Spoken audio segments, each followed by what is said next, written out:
شب برات میں سب لوگوں کی بخشش ہو جاتی ہے، تمام لوگوں کی خالی جھولیوں کو بھر دیا جاتا ہے، ہر ایک انسان کی دعا قبول کی جاتی ہے، ہر ایک انسان کی بخشش ہو جاتی ہے۔ مگر سنو، 6 بدبخت لوگ ایسے ہیں جن کی نہ تو کوئی دعا قبول ہوتی ہے، نہ تو کوئی عمل قبول ہوتا ہے، نہ تو ان کی نماز قبول ہوتی ہے، نہ قیام، رکوع، سجود، الغرض کوئی بھی عبادت قبول نہیں ہوتی تب تک جب تک وہ پکی توبہ نہیں کر لیتے۔ رسول اللہ صلی اللہ علیہ وسلم نے فرمایا شعبان کی 15ویں رات یعنی شب برات میں اللہ تعالیٰ اپنے بندوں کو مخاطب کر کے فرماتا ہے، او دنیا والو، او میرے بندو، ہے کوئی مجھ سے بخشش طلب کرنے والا؟ آج رات میں ان کے تمام گناہوں کو بخش دوں۔ اور ہے کوئی مجھ سے رحم چاہنے والا؟ آج رات میں ان پہ رحم کروں۔ اور ہے کوئی غریب انسان، ہے کوئی مجھ سے روزی طلب کرنے والا، مجھ سے حلال رزق طلب کرنے والا؟ میں آج رات اس کو اتنا دوں کہ اسے مالا مال بنا دوں، اسے امیر تر امیر بنا دوں۔ رسول اللہ صلی اللہ علیہ وسلم نے فرمایا شب برات یہ وہ بابرکت رات ہے، اسی رات میں ہی اس سال کے اندر جو پیدا ہوگا اس کا نام لکھا جاتا ہے، اور اسی سال میں جو مرتا ہے اس کا نام بھی لکھا جاتا ہے۔ اس سال کے اندر کس کو کتنا رزق دینا ہے اور کس سے کتنا رزق واپس لینا ہے، یہ سب کچھ لکھا جاتا ہے۔ صحابہ کرام نے پوچھا، آقا وہ 6 بدبخت لوگ کون کون سے ہیں؟ میرے نبی نے فرمایا، پہلا مشرک، شرک کرنے والا، خدا کے ساتھ کسی اور کو شریک ٹھہرانے والا، اللہ کا دروازہ چھوڑ کر غیر کے آگے جھکنے والا، غیر کو سجدہ کرنے والا، اللہ کا دروازہ چھوڑ کر، خدا کی چوکھٹ چھوڑ کر غیر کے آگے جا کے بھیک مانگنے والا، جھولی پھیلانے والا، خیرات مانگنے والا۔ یہ وہ شخص ہے جو مشرک ہے، شرک کر رہا ہے۔ جب سے ہم نے اللہ کا دروازہ چھوڑا، جب سے ہم نے اللہ سے منہ پھیرا، ہم ذلیل ہو گئے، رسوا ہو گئے، تباہ ہو گئے۔ آج میری قوم کے نوجوان کو جب تھوڑی سی پریشانی آتی ہے، تھوڑی سی تکلیف ملتی ہے یا کسی بھی مسئلے میں پھنستا ہے تو نمبردار کی چوکھٹ پہ بیٹھا نظر آتا ہے، چودھری کے دروازے پہ بیٹھا نظر آتا ہے۔ اور نادان یہی تیرے مسئلے حل کریں گے جو خود مسئلوں میں الجھے ہوئے ہیں، اور یہی لوگ تیری خالی جھولی بھریں گے جو خود بیچارے بھکاری ہیں، جو خود مانگنے والے ہیں۔ نہ بندے نہ، جب کوئی دکھ آئیں، درد آئیں، تکلیفیں آئیں تو تکیے پہ رونے سے بہتر ہے سجدوں پہ رو لیا کریں، کسی اور کے دروازے پہ جانے سے بہتر ہے مسجد میں چلا جایا کریں، اللہ کی چوکھٹ پہ آ جایا کریں، اس سے اللہ بھی راضی ہو جائے گا، تیری پریشانی بھی دور ہو جائے گی۔ فرمایا جو خدا کا دروازہ چھوڑ کر غیر کے دروازے پہ جا کے جھکتا ہے نا، غیر کو سجدہ کرتا ہے نا، بھیک مانگتا ہے، خیرات مانگتا نظر آتا ہے، یہ وہ بدبخت ہے جس کی اللہ تعالیٰ نہ تو کوئی دعا قبول کرتا ہے، نہ تو کوئی بھی عمل قبول کرتا ہے۔ رسول اللہ صلی اللہ علیہ وسلم نے فرمایا دوسرا انسان بغض رکھنے والا، حسد کرنے والا۔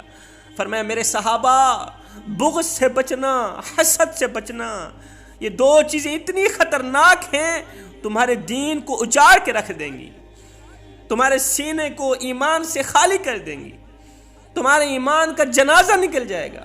اگر تم نے کسی مسلمان بھائی کے ساتھ نفرت کی تو بغض کیا، حسد کیا۔ جو شخص بغض جیسی بیماری کی دلدل میں پھنسا ہوا ہے، اس کے لیے سب سے بڑی سزا یہ ہے کہ اللہ تعالیٰ اس کی کوئی بھی دعا قبول نہیں کرتا۔ فرمایا تیسرا، قطع رحمی کرنے والا شخص، رشتے ناطے توڑنے والا شخص، گلی محلے میں رہنے والے عزیز و اقارب سے رشتے ناطے توڑنے والا شخص، نہ بولنے والا شخص، لوگوں کو دکھ دینے والا، درد دینے والا، تکلیفیں دینے والا، اپنے عزیز و اقارب کی عزت والی پگڑیوں کو خاک میں ملانے والا شخص، کسی کو دکھ دے کر، کسی کو درد دے کر، کسی کو غم دے کر، کسی کو تکلیفیں دے کر، کسی غریب کی آنکھوں سے آنسو نکال کر تجھے کیا لگتا ہے کہ تو ساری زندگی ایسے ہی مسکراتا رہے گا؟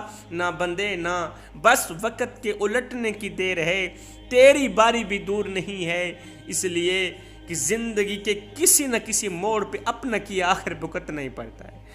فرمایا جو شخص رشتے ناتے توڑتا ہے نا، اپنوں سے بولنا چھوڑ دیتا ہے، اپنوں کی مجلس میں جانا چھوڑ دیتا ہے، ایسا شخص اللہ تعالیٰ کے غضب کا نشانہ بنتا ہے۔ فرمایا دو گناہ ایسے ہیں جن کی آخرت میں تو سزا ملے گی ہی ملے گی، لیکن دنیا میں بھی ان دو گناہوں کی سزا ملے گی، ضرور ملے گی۔ پوچھا گیا آقا وہ دو گناہ کون کون سے ہیں؟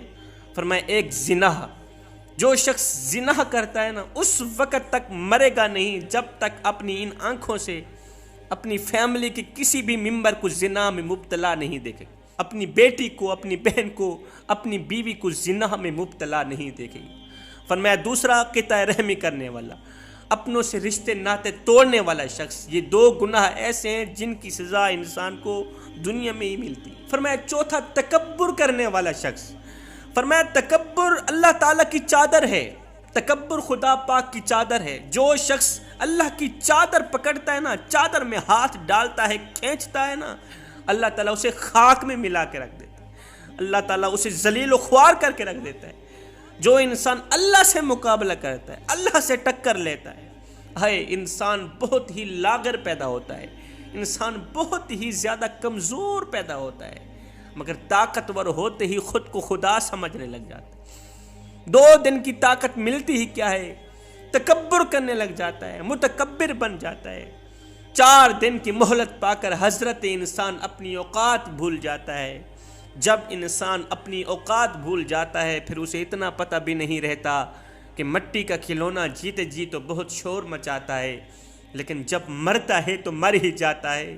اے حضرت انسان، تیرے غرور کی اوقات تو بس اتنی سی ہے، تیرے تکبر کی اوقات تو بس اتنی سی ہے کہ جب تو دنیا میں آیا تھا، پیدا ہوا تھا تو لوگوں نے ہی تیرے ننگے وجود کو ڈھانپا تھا، اور جب تو دنیا سے گیا تھا، مرا تھا تو لوگوں نے ہی تیرے ننگے وجود کو ڈھانپ کر تجھے رخصت کیا تھا۔ تو غرور کس بات کا کرتا ہے؟ خود کو دوسروں سے افضل سمجھتا ہے، خود کو دوسروں سے اعلیٰ تر سمجھتا ہے۔ ایسے شخص کی نہ تو کوئی دعا قبول ہوتی ہے، نہ تو کوئی بھی عمل قبول ہوتا ہے، اور ایسے شخص کی تمام عبادات اس کے منہ پہ مار کے رکھ دیتا ہے، اللہ تعالیٰ اس کی مغفرت نہیں کرتا۔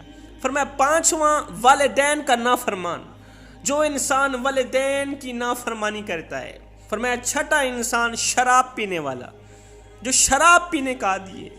رسول اللہ صلی اللہ علیہ وسلم نے فرمایا شراب پینے والا، شراب پلانے والا، شراب بنانے والا، شراب ایجاد کرنے والا، دکان پہ لے کے آنے والا، بیچنے والا، خریدنے والا، دینے والا، لینے والا، ان تمام لوگوں پر اللہ تعالیٰ نے لعنت فرمائی، خدا کی لعنت سے بچنا۔ فرمایا شب برات، شعبان کی 15ویں رات کو ہر ایک انسان کی توبہ قبول ہو جاتی ہے، ہر ایک انسان کی مغفرت ہو جاتی ہے، ہر ایک انسان کی بخشش ہو جاتی ہے، مگر یہ 6 بدبخت وہ لوگ ہیں جن کی نہ تو کوئی دعا قبول ہوتی ہے، نہ تو ان کی مغفرت ہوتی ہے۔ میں دعا کرتا ہوں مالک ہمیں نیک اعمال کرنے کی توفیق عطا فرما، مالک ہمیں جلد از جلد توبہ کرنے کی توفیق عطا فرما۔